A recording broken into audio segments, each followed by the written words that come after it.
Ba-ba-da-ba-ba. Welcome back, everybody. We are with Adam Nietzsche, your all-time favorite host of this podcast. Me, myself, Frederik, Cornelius. It's been some time. We had a little break. We've been busy with other things, but we're back. We're back with Shachar. Shachar.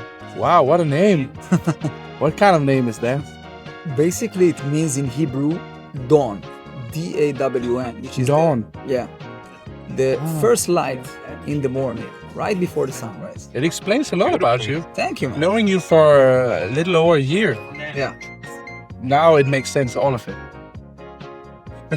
You are one of my good friends here in Hungary. Thank you, man. Appreciate it. We met each other through music. Yeah. Because through this podcast, this little interview, you will learn a lot about this gentleman here. That he does a lot of stuff. He's what you would call a ezermester in Hungarian. An ezermester, indeed. Indeed. And through Frederik, I've met you as well, and I thought it would be exciting to have you on the show. Thank you so much, guys. First of all, it's really an honor to be with you. And let's enjoy the show. That's the most important, no? The showbiz.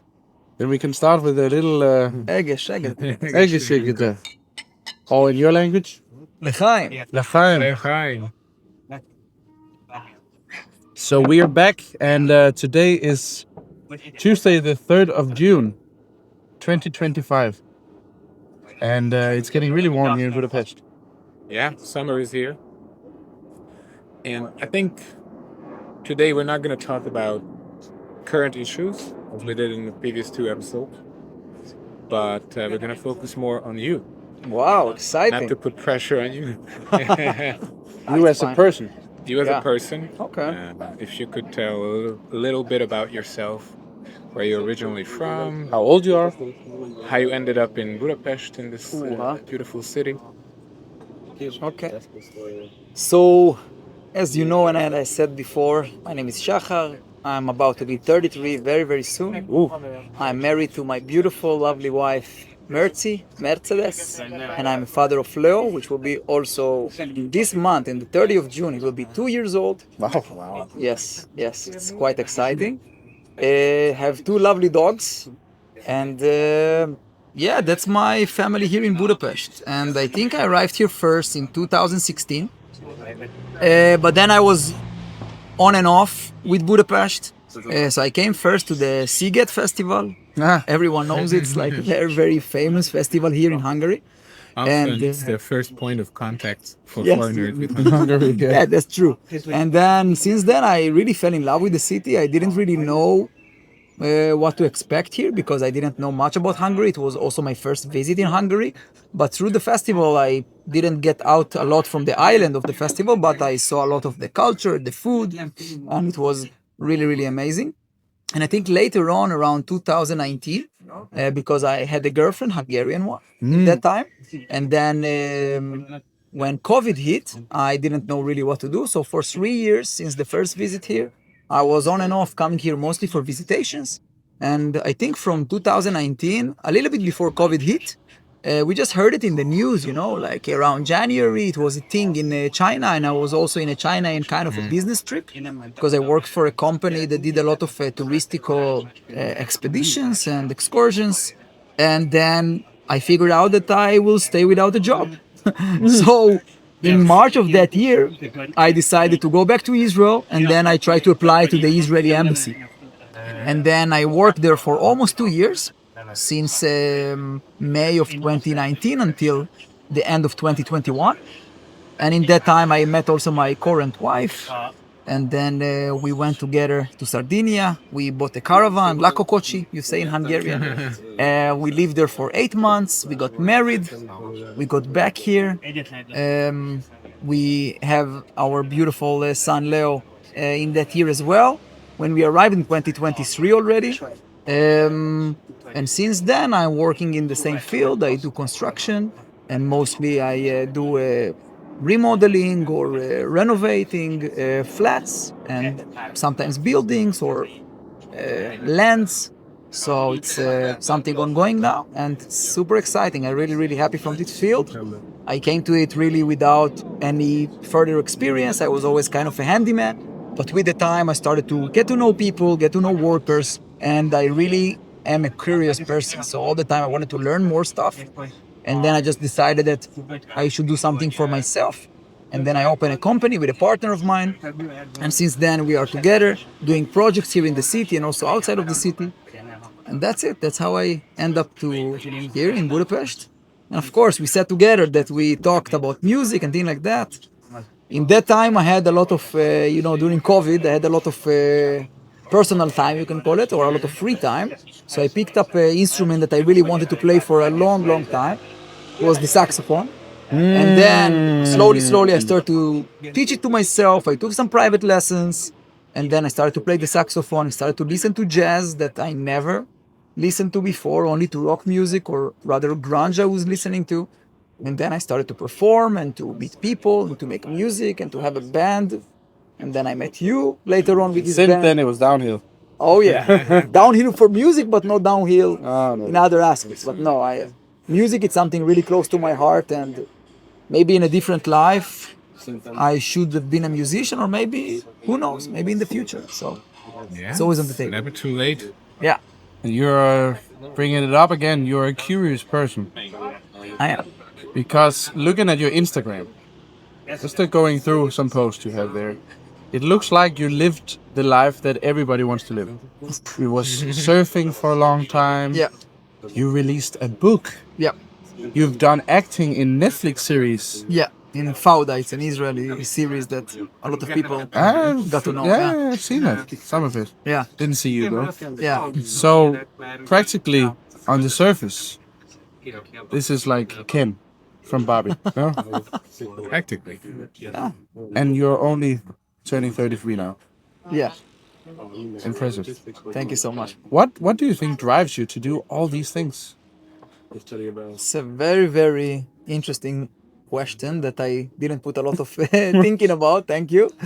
But to be honest, I feel that I have kind of a flame inside of me that I always want to do more stuff and to create, basically. Because I think that in Israel, who doesn't know, I was raised in Israel but not born there, but maybe later on we will talk about that. In Israel, the tempo is very, very fast because we have a lot of problems and issues, so we know how valuable life is. And we know how short life can be as well sometimes. And because of that, every day you try to see it. So there is no time for doing nothing. So it's Carpe Diem all day long, all week long. Yes, it is. And all the time you try to put yourself new goals that you want to achieve, you want to do, because you're always living by that rule. Yeah, you only live once. You mean that's the general mindset of people living in Israel? Most probably. Fast-paced. Yeah, because we something know every day. that life is very fragile, because we know that we have sometimes terror attacks, sometimes we have missiles shooting at us, and we know that we understand that life is super fragile. Right. So therefore you understand that every day will be your last. Really, literally, not just, accident or, a, God forbid, kind of a illness. So you really understand that the next day can be maybe your last. Therefore, you really want to do it all and to the max. So that's what I think, not only me, a lot of other Israelis sharing the same point of view and the same things. And I have a lot of Israeli friends that didn't do the same things exactly like I did, but also living their life in a very high tempo and managed to do a lot. So the lifestyle is very rushed. Yeah. And how do you connect that to you being such a burning fire? So And I think, can I ask you not to? Yeah, of course. So basically, I feel that after 2014, I was a soldier, and then it was my last year in the military. Because in Israel, it's obligated to do 3 years as a military service for men and 2 years for women. And basically, I had to do 1 more year because I was an officer. And then some events were going on there, some stuff. We had a war going on, but I don't really want to go into it because I don't think it's really important. What was important for me that I realized that I need to start to take my life in my hands. And in 2014, I was not even 24. I said that, okay, I want to go now a little bit outside of Israel. I want to challenge myself. I want to see other people. I want to see other cultures. I want to hear other languages. And I want to explore. And I saved a little bit of money and I started to travel. Mostly it was in the beginning in South America. Later on, it was in the United States. I was a few times in China, a few times in the East, in Thailand as well, a lot of times in Europe. And then I just realized that, like, man, there is so much more for life than only to stay in the place that you grew up. I wanted to go out from the bubble, the things what I learned. And I wanted to make life my own. I wanted to create life for myself. And during that exploration, I had a notebook that I wrote some, pinpoints for myself. Things that I was like exploring. What is happiness? What is morality? What is love? What is friendship? And I was always questioning myself if I ever arrived to the definition of that. And then I start to check, how life is treating me according to that. And I just realized that maybe Israel is not my place. Maybe I really need to go out and check some other places. That's why I feel that me ending up here in Hungary, and especially in Budapest, is not such a shock for myself. Maybe for others it is, but I knew that I'm not going to live my adult life in my hometown or the place that I grew up. Because it is a challenge. It is an ongoing challenge with language, with mentality. Yeah. But I feel it's a good choice for me. And do you sometimes take that notebook out from your drawer and look into it and check if you're in alignment with the ideas and plans you put into that notebook? Not anymore. I used to do it a lot because later on I developed it for a book and then I published it. And during that time, I really feel that my life and the book perspective is aligning. Nowadays, I feel not that much. I feel because now we are really ruled in a capitalist-based society. And materialism, it's something, or hedonism, this, lust for everything that gives you a very, very quick pleasure. It's very, very high. So I feel that I'm very far from it sometimes, but sometimes I feel that I'm very close to it. It really depends the situation. And for me, I just know that I have these core values in myself of things that I don't want to pass, and then I'm trying not to pass them. I'm trying still knowing, even if I buy a new materialistic device, it's still not what defines me. And still I understand that it's a necessity for now. And I still try to check for other stuff or other options for that. So more or less. Yeah. Nice. And like now we're sitting here in Boca Janus Utsa at a place you picked out. Yeah, we're at a very busy corner in District 8. It's a nice place, Cintañeros. I recommend it to anyone who likes the old frötchente Kochma vibe. You see what I'm doing now? I'm trying to mix something for a good cocktail here. So we are having local wine, Hungarian wine. Yeah. You're having a beer from Ecek, not so far away. Yeah. A few weeks ago, we were out, three of us, also having some beer. Yeah. And we talked about all this. It's so great to have local stuff. It's so great to be around people with the same mindset. Yeah. And you guys, you got into a topic that was very interesting, which we've been talking about for weeks since. And that was your idea of this micro communities. Yeah. Or what did you call it? Micro communities? Yeah, you can call it a micro community, basically. There is other terms to it or other definitions, but where maybe a lot of people know the communal kind of stuff or kibbutz or Kibbutz. It's very, very similar. But the idea is that you are looking for like-minded people in order to create a different type of society. But the problem with that, and later on we will start to talk about, we will dig more inside for that, is that it's hard to find people in that mindset. And also, it's not always supported by the local authorities.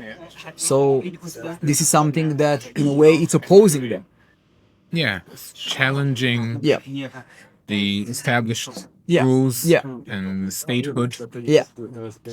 Because I feel that nowadays we are defined for groups, right? Because we are all like, okay, if you like a football That's your group. team, that's your group. That's the type of people that like Ferencvaros or Újpest, here in Hungary. Or clothing Or brand. clothing brand, or because you can say a lot about a person only if you gave this kind of a supermarket checklist. Yeah. Okay, he's doing that, he's wearing that, he's listening to that type of music, so he's that person. And I believe that this is not the only way that you can actually define a person, right? It's not only by the outside things. What is very amazing for me in Budapest is the expat community here. It's actually very, very big. You have people from basically everywhere here and thriving.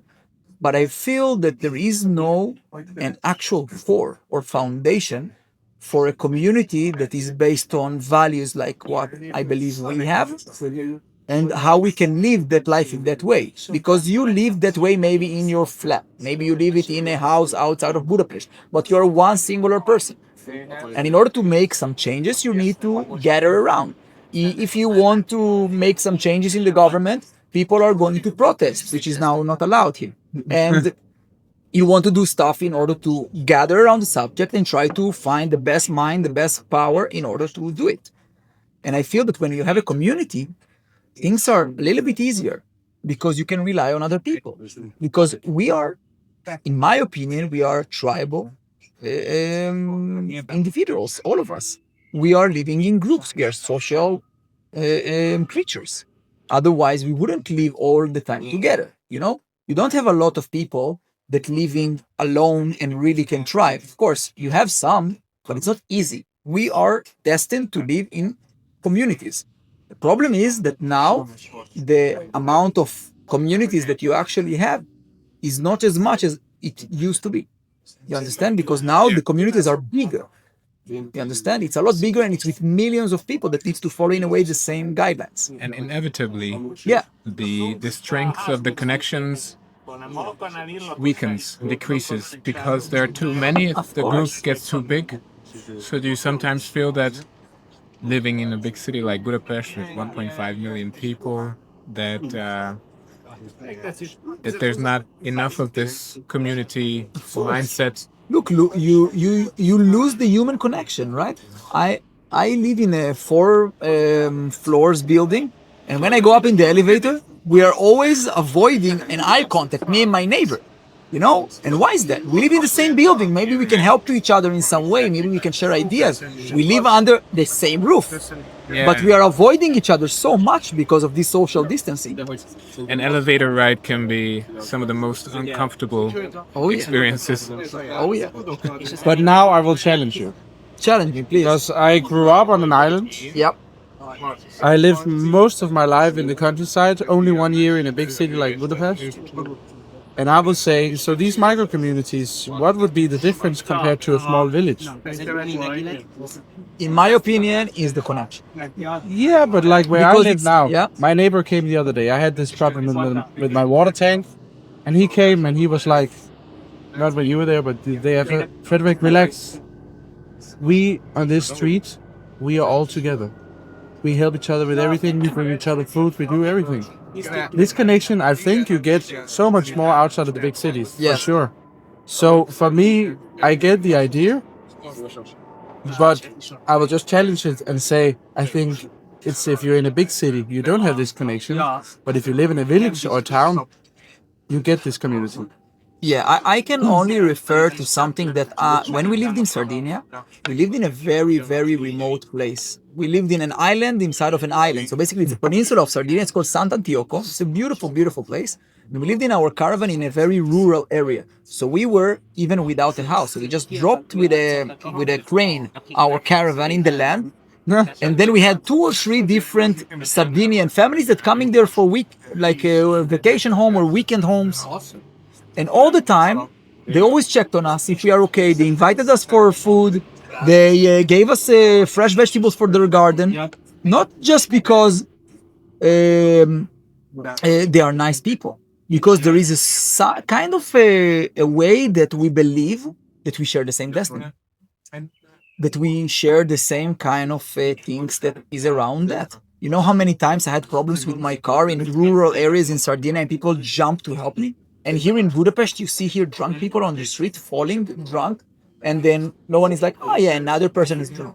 And maybe this person can die because he swallowed his tongue, or things that like that can happen in a big city because you lose the human connection. You always just look like, the horses when they have this thing. You always look like that and you look to your target. The blinders. Yes, because there is always a target or a goal to achieve. Because you start to, as I said, you are avoiding human connections. That's why it's very complicated with everything. With relationships, with meeting new people. Tell me, when was the last time that you met a new person in your life that is not like, a friend meeting a friend, something like that? It's almost never happening. You go to the gym by yourself. You push the things and you go. You go to a bar, you go with the groups of friends that you know, and that's it. So we already live in communities, just communities that we chose for ourselves. Yeah. You understand? So it's not that like I cannot jump now to the next table and start a conversation with them about life. It will be weird. They will look at me like, what's going on? In my area, you could. Exactly. So that's what I'm saying about. It's also talking about. It's like how open the people are for that. How inviting they are with their eyes for you to do or to create such a connection. You understand? So I believe when you have a mutual goal, you can even filter in a way unwanted people in that way. So I don't think that like there is a selection there or like, that people shouldn't come or that people don't earn that much money, because sometimes kibbutz can be a very toxic idea. Because in a kibbutz, the main idea of that, you work as much as you can and you get as much as you need. So if let's say you are an IT programmer and you can get 5,000 euro per month, good for you. That's what you only get. But you need, because you're a single person, you are in your 30s, you have no responsibilities, no mortgage, you get only 1,000 euro, even though that you can work for 5,000. So that's the idea behind the kibbutz. That's why nowadays kibbutz nowadays is less and less common. Most of the kibbutz became private in a way, but the idea is still very, very nice. You still have a lot of very good communities like Pachamama in Costa Rica, and a lot of very strong communities that still, raise their children together. A lot of people say you need a village to raise a child, which is very true. I know it nowadays. I have a 2-year-old, and we have some help from my wife's family, but not as much as we actually need. And you understand that like when things like that are happening, I don't want to be the only person in my child's life. What? So I need to go to a school? Of course, in order to get like mentorship from them, I want to choose the people that will help my child to grow to be a successful adult. Right. And that's, in my opinion, how you create a successful community. And I'm not talking successful because now success nowadays is measured by money. For me, success is How about you are as a people. person. Yes, people, and what is the idea that they have, what values they bring, what kind of an impact and footprint they have in this planet. Because we live in a big community, very big community, and we just don't care about each other at all, no matter what. Because if you are smoking, you throw the cigarette butt on the street and you don't care what's going on with it later on. Yeah. But if you live in a community, that cigarette butt might torch the land of your neighbor, and then you will need to come to pick it up because it will come to your land. It will affect you in the end. Interesting. So when you don't care, it's not yours. You understand? It's not yours, therefore you don't care. When you live in a smaller community, you have more sense of an ownership over the shared goods. Yeah. Because in a city, who cares if this street corner is dirty, Of course. or that bush burns, or there's a drunk person? Because I live blocks and blocks away. Exactly. Not mine. But Not you know my when problem. when you will care? When it will be in your doorstep. And it's always like that. People start to care when it's arriving to them. People are saying, oh, politics, it's so far away. But when they get a raised gas bill or electricity bill, they're like, what the fuck? This situation, how they do it, why they do this thing? Because it starts to affect them. People are very, very biased in that way, or in that sense. So would you say these micro communities should be inside the big cities? Look, that could be fantastic because we have problem nowadays because we don't have any more lands. And most of the lands what we use, or we use it for agricultural reasons, or we use it for raising animals that later on we slaughter and kill, or we use it for developing for new infrastructure, for roads, railways, or whatever that we need to sustain the human species. So it's a good idea to have it, but it's very, very hard. There are some projects like that that I know in Israel as well and other communities around the world that they have communal buildings, which is very, very nice, but still you have in a way the same kind of effect of a building. And I feel it's like that just because of the feeling of it. The feeling that you're stuck in four walls and brick kind of a just a structure. branding thing. They put this sort of figurative sticker on it that it's a communal building, but shouldn't every building where people live together be communal? Look, I grew up in not a big city, but in a way, it's a big city in Israel of like 350,000 people. And we grew up in a three-story building that when we have something that we need, we go to knock in the neighbor flat in order to get something. A glass of milk or a glass of sugar, and now let's say all the stores are closed and you need an oil for something that you're cooking. So your mom is telling you, hey Adam, can you please go to knock in that and that neighbor, and maybe you can ask an oil from her. And then of course later on it's vice versa, right? So in a way you create a community. And what happens, and what is very, very interesting for me, in my building, all the neighbors that I have, we have community. Why? Because me, Shachar, I created for myself. So I started to interact with the people. I interact with the dude that I told you about, this Dula, that he even like he was shocked that I know, this Frederik, the Danish guy that is influencer. Because we talk a lot. I feed his cat every other day because he lives in Fetch actually. And the other neighbor, she's letting us do something in her stroller, or sometimes we are like the children exchange how to call it, toys or things like that, and we ask her for stuff and she asks us for stuff. So this is something that you can create. It's only about the people, it's only how open they are for that, because in the end it can affect everyone. But it needs active participation. 100%. It's always like that. I have a flat in the city that for, I don't know, for 7 years I bought it. 7 years ago I bought it, and the building is look horrible, really, really bad here in the A district. And all the time everyone is complaining. There is so much trash. There is so much that, like God or I don't know what, an unnatural force will come, collect all the trash, and will put it away. And one day I saw some neighbors and I told them, "Listen, guys, I'm free this Sunday. Can you make yourself free? Let's try to do it by yourself." 2-3 people came with me and we started to collect all the trash. I called someone that I know and we threw it away. And now it's such a nice area to come again to. But you need to organize it. Yeah. Because in the end of the day, an organized community will be a successful community. But you only need one person to do it, or to start, or not one, or one family, or one power in order to start it. You know, you cannot start the fire without doing the flame. I see what you mean. So I try to bring the spark to each situation that later on I will benefit from it as well. The flame inside you may Yes. Once spark again. a bigger fire. Yes, man. Shah, what is your dream? What is my dream? My dream is to have a big family, to live life peacefully, which means that I don't need to rush for anything. I can have slow mornings. I can. And you think that's possible in Budapest? I don't think so. Not in the city center. I think maybe outside of Budapest, yes. So for me, my ideal place of living, it could be a house with a big garden. In that Nógrád? Or in Nógrád, yes. That my dogs can roam free. And I can, you know, show my child the real connection to nature. And we can work in the weekends on making the garden look nicer. And just to be outside, man. Not to be inside of bricks, cold homes that, you know, you don't understand like how depressing it can be. You know, 10 minutes in a day that you have some sunshine yourself, you feel a lot better. So I think this is something that we are forgetting. We are losing the grip of nature. We are starting to be so far away from it. True. I can relate easily because I grew up in the countryside. I moved to Budapest when I was 18. Yeah.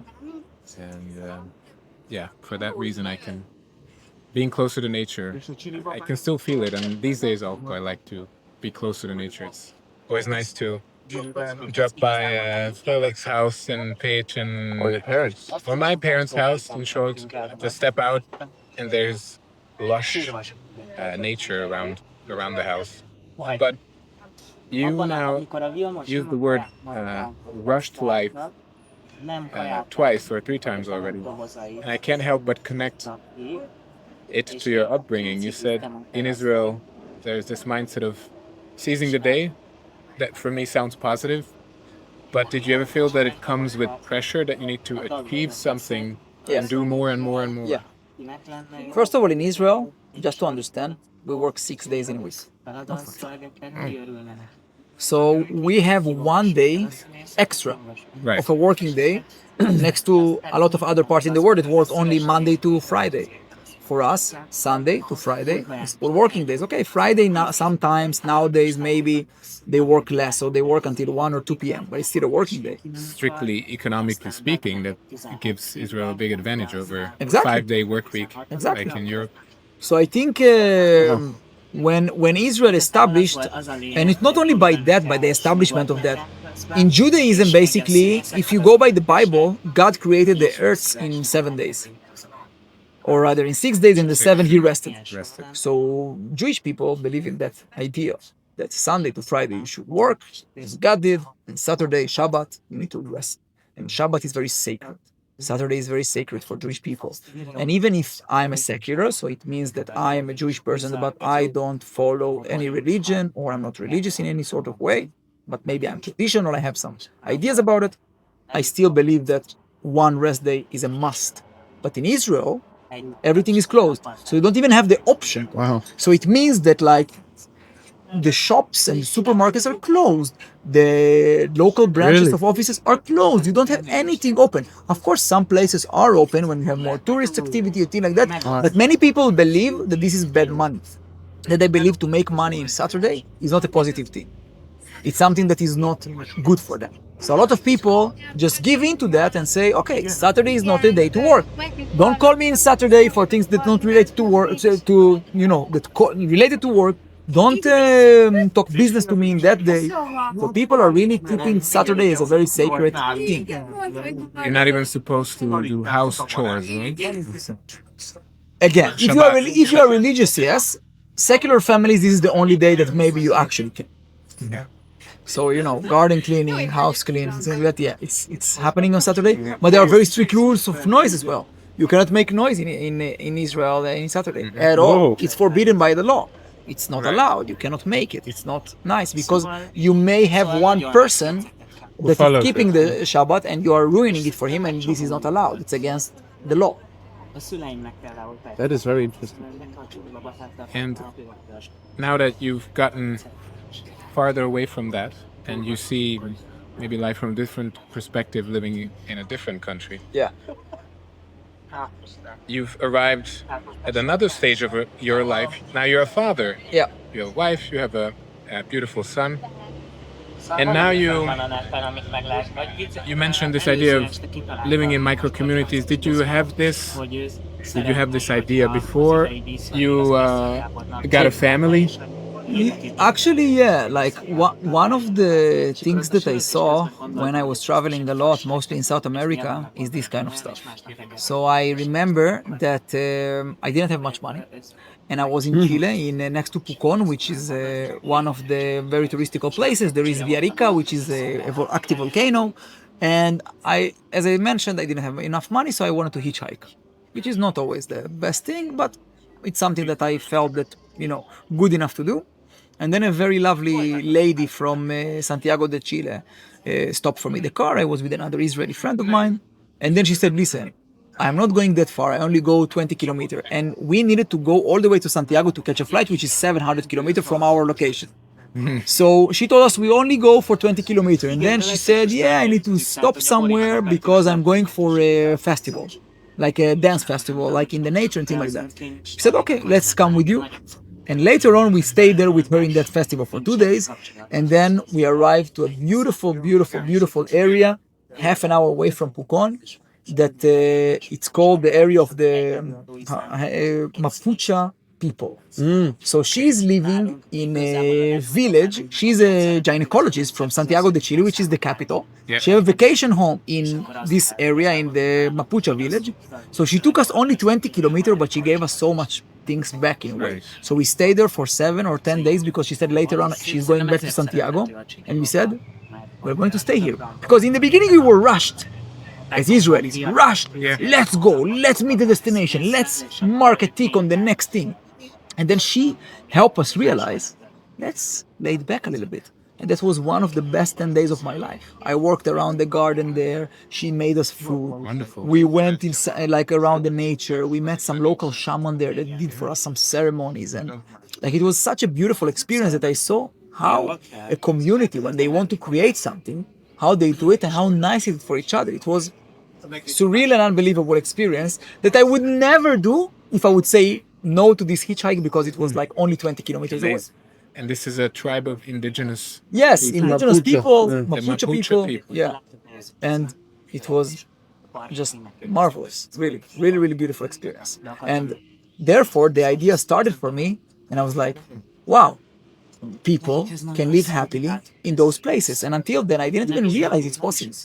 You understand? I didn't realize it's possible to be happy in a different place that is not the place that you grew up in, or the circumstances that you grew up with. Yeah, because you didn't come from a small village. Yes, yes. I mean, if you miss that amazing 10 days of your life, you can come down to me. I will cook for you. Lassi. You do my garden.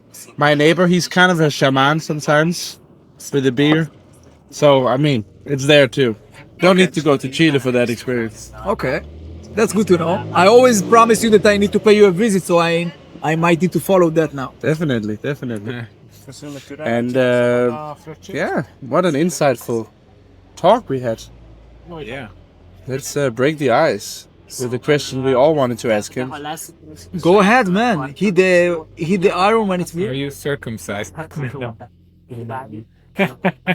No, What does it feel like when you were a baby? You don't remember. When you do it when you are 8 days, I think that's the reason. So you don't remember anything. No. But you go ahead. It's a joke. yeah, it was a joke, but it's We don't interesting have to any hear. questions. I have a question. Now I've been with you. No, cut that out. Cut it off. Yeah, cut. We've been friends for some time now, and you always cook for me. And I don't know if it has any connection with all this closer to nature, small communities, but you're a vegan. Yeah. And historically speaking, I normally don't get along that well with vegans. But with you, it's been so much different.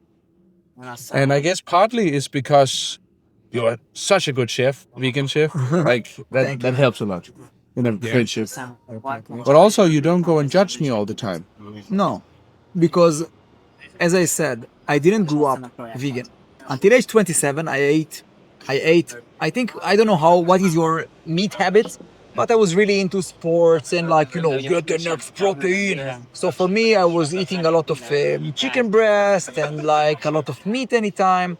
And in Israel, it's very, very big that any holiday you do a big barbecue outside with your friends and family. So meat is a very, very, let's say, crucial thing in your diet. But for me, always I had this cognitive dissonance because I really love animals. One of my first dreams when I was younger was to be a veterinarian because I really wanted to save all the animals. Because I really love animals.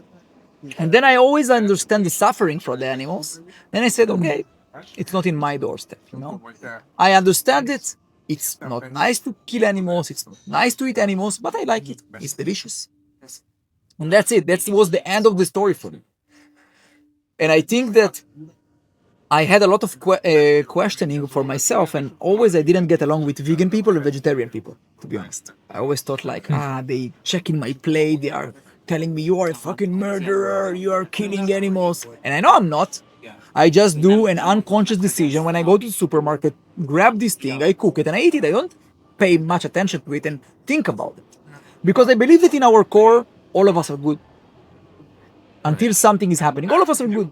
If I will tell any normal person, go kill your animal, you might not do it in order to cook for yourself dinner. You will try to avoid it in any way. Well, Hungarians, I think they would, because they have from their childhood this Dieselwagen. Yeah, I know. So they So know they understand what how it is. the story behind it. Yes, but Like I in think Denmark, we don't know what's happening. We just Yeah. get it on the plate. yeah, So I get your idea that if people had to go themselves and yeah, to hear the butcher animals and screaming slaughter and when all you do this. it, when you understand, like, okay, and I believe that a person that can endure that much, by all means, go eat that meat. Well, If you can go through that, because nowadays we are going to the supermarket, we have this cognitive dissonance. What is that? This is a chicken breast. Okay, I will take it. You don't know it was belong once for a chicken or something like that. In 2018, I went to Africa, one of my exploration for the book that I wrote. And I sat in a very local shitty restaurant, and then I ordered some chicken and rice because I didn't know to trust any other food. And then I saw some weird skinny chickens running around. And then the dude told me, which one you want? I told them, what do you mean, which one I want? Chicken, doesn't matter. This one. I told them, man, I don't know. Just give me any chicken. Then he gave me a chicken. He put it in my plate, and then I started to eat from it, and I saw a little bit, blood in it. So it wasn't cooked well. And then I felt so sick. I don't think it was a physical thing. It was maybe a mental or emotional stuff that I felt so bad about. And then for the entire 1 month that I was traveling there, I avoided chicken, not meat. I avoided only chicken. And then I ate goat meat, and I ate like cow as well. road is good. We had them. And then I was like, man, what if I will try to stop for a while to eat meat? And then later on I was like, okay, also milk is not good for me. Physically it's not good. I don't feel it's healthy for me. So I started to avoid it as well. And later on eggs as well. But now I really believe that that's the best and most balanced diet for myself. Because I don't want to keep on contributing for suffering. Why? So it's a personal choice. Of course. For me, it's like a religion, when you are choosing that you want to be a better person. So you are choosing that every day you will smile to people randomly, So for me, I know that I'm not sure if it's not affecting any other person, because maybe after this conversation, both of you will go and eat a hamburger. So I don't try to change your mind, but I try to give you an insight about what it is. And cook delicious vegan food. Yes. So we But get for me, inspired. judging people, it's never getting to the point. You understand? Because I really believe that I, for myself, would like to avoid it. I don't want to know that me as an individual am contributed for suffering of other creatures if I don't have to. And that's it. So for me, that's my guide rule or my rule of thumb. I prefer not to have suffering for others. That's it. For humans, for animals. Words. It's very, very simple. But the lesson is, if you eat chicken, eat it well done. Yeah. It is well done, otherwise you will end up vegan. Yeah. And end up like him, which is not a bad thing. Yeah. Yeah. So before we end off, I heard a little bird sing about you are doing a podcast. Yes. Like I am. every second person in this goddamn world is doing Yeah. a podcast Yeah. nowadays. Yeah. Only about. Yeah. What is this podcast called? So basically the name is Two Outsiders In, and then we have a subtitle, Holy and Unholy Conversation. It's with a very, very good friend of mine, Lisa Mollis. She's from Finland. She's an actress and a singer, and also she's an art teacher in an international school. And we have a lot of conversations about life, about how is it to live here as two outsiders, as an expats, what was our upbringing. And we have a lot of interesting things. She's a Christian, I'm a Jewish person, and then we have conversation about religion, about God, about anti-Semitism, how it's growing in the current world and nowadays. We have a lot of very interesting conversations. So, And when will it be out? we finished already to record around 4 episodes. And now we are about to release the first one. We still need to understand some technical aspect of that, but I think very, very soon, I think within 1 or 2 weeks, we will be available on all the platforms. So when this is out, actually, almost. Probably. Yeah. Let's have a release date together. Boom, boom. Release party. Do a release Yes, party. release party. That sounds. And if you wish, Yep. you can quickly mention your book that you've published. I understand it's only available in Hebrew, but Yeah. maybe some of our audience can read Hebrew. Yeah. You can say it in Hebrew then. Yeah, so basically the book name is called Autarkia, which is self-sufficient happiness, עושר שלא תלוי בדבר. And I also made the audiobook for that. What are you laughing for my Hebrew speaking? Beautiful language. So yeah, basically the book is about a person that he decided he doesn't want to live in civilization anymore. He decided to leave everything behind him and go to live in the nature with a local tribe. So if you're interested, now it's only available in Hebrew, sadly. Maybe in the near future, I can make anything in English out of it, or maybe Hungarian, who knows? It's a deeper dive into this whole idea that you Yes. just scratched the surface of So today. basically, autarky is driven by the Nicomachi ethics of Aristotle. So basically, it's a deep understanding or philosophical questions about what is happiness, what is this definition, and how we can achieve it in our own lives. That's it. And if this video gets 500 likes, he will make it in English. Yes, guys, That's for please, sure. please, let's make it. I want to make it in English, actually. And I thought, as a way of signing out, some quick-fire questions. Yes, tell me. What is your favorite thing about Budapest in terms of living here? Food and coffee. Food and coffee. What is your least favorite thing about Budapest? Homeless people and dirt in the street. And last, it's a quick take. Quick take. Biggest difference between living here and living in Israel?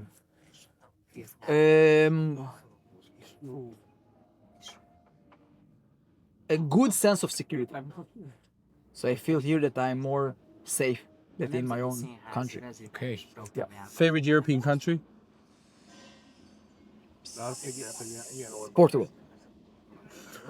I got you there. Where do you see yourself in 10 years? In 10 years, I think I will be here, but not permanently. I think I will be here for a few months every year, and I will have maybe a vacation home somewhere in south of Spain or south of Portugal. Favorite Hungarian word or expression, if you have one? Boss Who's your favorite podcast hosts? of all times. Yeah. I want to say myself, but I never hosted someone, so I would say Frederik and Adam. Thank you so much. Guys, thank you so much. Check It was him a out pleasure. on his book and his. And I think it would be a nice touch if you said a quick goodbye in Hebrew. And look into the camera. להתראות.